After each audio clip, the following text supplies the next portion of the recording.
But what lies behind Solomon's golden throne? Imagine a king whose name echoes through the centuries, known for his unparalleled wisdom and unimaginable riches. A story of glory and decadence, where forbidden choices led him from a blessed life to divine judgment. Get ready to uncover the hidden secrets that few know about the man who had everything, but in the end, lost almost everything. The truth about King Solomon is more fascinating and disturbing than you ever imagined. Solomon was a beloved king with an unpleasant story. The Bible is a complete and impartial book that does not try to hide the imperfections of our heroes of faith. It's hard to think of kings fondly remembered in the Bible without including Solomon.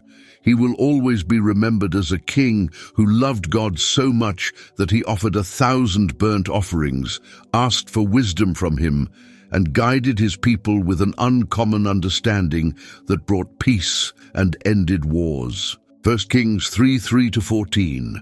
Solomon showed his love for the Lord by walking according to the instructions given him by his father David, except that he offered sacrifices and burned incense on the high places. The king went to Gibeon to offer sacrifices, for that was the most important high place, and Solomon offered 1,000 burnt offerings on that altar. At Gibeon, the Lord appeared to Solomon during the night in a dream, and God said, "Ask for whatever you want me to give you." Solomon answered, "You have shown great kindness to your servant, my father David, because he was faithful to you and righteous and upright in heart.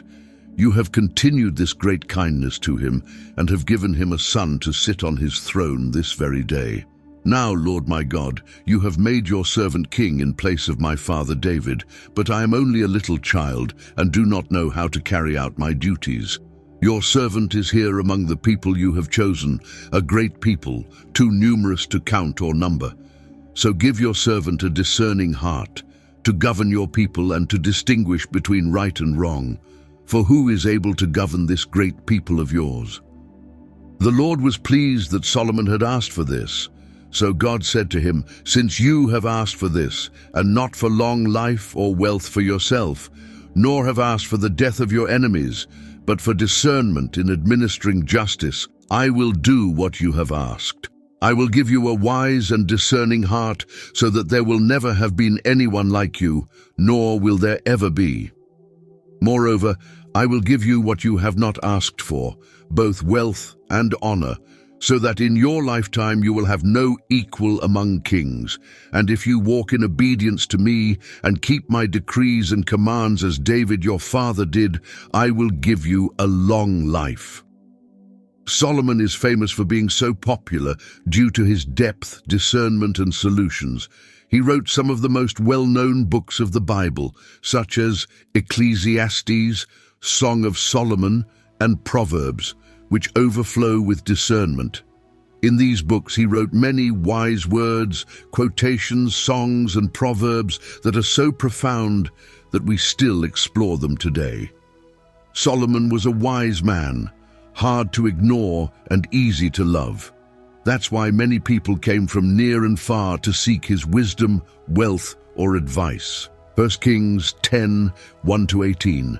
When the Queen of Sheba heard about the fame of Solomon and his relationship to the Lord, she came to test Solomon with hard questions. Arriving at Jerusalem with a very great caravan, with camels carrying spices, large quantities of gold, and precious stones, she came to Solomon and talked with him about all that she had on her mind. Solomon answered all her questions. Nothing was too hard for the king to explain to her. When the Queen of Sheba saw all the wisdom of Solomon and the palace he had built, the food on his table, the seating of his officials, the attending servants in their robes, his cupbearers, and the burnt offerings he made at the temple of the Lord, she was overwhelmed. She said to the king, "The report I heard in my own country about your achievements and your wisdom is true. But I did not believe these things until I came and saw with my own eyes. Indeed, not even half was told me. In wisdom and wealth you have far exceeded the report I heard. How happy your people must be, how happy your officials who continually stand before you and hear your wisdom. Praise be to the Lord your God, who has delighted in you and placed you on the throne of Israel. Because of the Lord's eternal love for Israel, he has made you king to maintain justice and righteousness. And she gave the king 120 talents of gold, large quantities of spices and precious stones. Never again were so many spices brought in as those the Queen of Sheba gave to King Solomon. Hiram's ships brought gold from Ophir, and from there they brought great cargoes of almugwood and precious stones. The king used the almugwood to make supports for the temple of the Lord and for the royal palace, and to make harps and lyres for the musicians. So much almugwood has never been imported or seen since that day. King Solomon gave the Queen of Sheba all she desired and asked for, besides what he had given her out of his royal bounty. Then she left and returned with her retinue to her own country. The weight of the gold that Solomon received yearly was 666 talents, not including the revenues from merchants and traders and from all the Arabian kings and the governors of the territories. King Solomon made 200 large shields of hammered gold. 600 shekels of gold went into each shield. He also made 300 small shields of hammered gold, with 3 minas of gold in each shield. The king put them in the palace of the forest of Lebanon. Then the king made a great throne covered with ivory and overlaid with fine gold. However, very unpleasant and utterly disorderly aspects of his life, such as his marriage to 700 women and 300 concubines, are astonishing. 1 Kings 11, 1-13. King Solomon, however, loved many foreign women besides Pharaoh's daughter: Moabites, Ammonites, Edomites, Sidonians, and Hittites. They were from nations about which the Lord had told the Israelites, "You must not intermarry with them, because they will surely turn your hearts after their gods." Nevertheless, Solomon held fast to them in love. He had 700 wives of royal birth and 300 concubines, and his wives led him astray. As Solomon grew old, his wives turned his heart after other gods, and his heart was not fully devoted to the Lord his God, as the heart of David his father had been. He followed Ashtoreth, the goddess of the Sidonians, and Molech, the detestable god of the Ammonites. So Solomon did evil in the eyes of the Lord. He did not follow the Lord completely, as David his father had done. On a hill east of Jerusalem, Solomon built a high place for Chemosh, the detestable god of Moab, and for Molech, the detestable god of the Ammonites. He did the same for all his foreign wives, who burned incense and offered sacrifices to their gods. The Lord became angry with Solomon because his heart had turned away from the Lord, the God of Israel, who had appeared to him twice. Although he had forbidden Solomon to follow other gods, Solomon did not keep the Lord's command. So the Lord said to Solomon, "Since this is your attitude, and you have not kept my covenant and my decrees, which I commanded you, I will most certainly tear the kingdom away from you and give it to one of your subordinates. Nevertheless, for the sake of David your father, I will not do it during your lifetime. I will tear it out of the hand of your son. Yet I will not tear the whole kingdom from him, but will give him one tribe for the sake of David my servant and for the sake of Jerusalem, which I have chosen."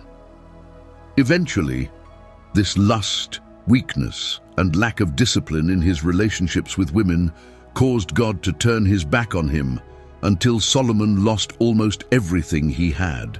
1 Kings 11:28-40. Now Jeroboam was a man of standing, and when Solomon saw how well the young man did his work, he put him in charge of the whole labor force of the tribes of Joseph. About that time, Jeroboam was going out of Jerusalem, and Ahijah the prophet of Shiloh met him on the way, wearing a new cloak.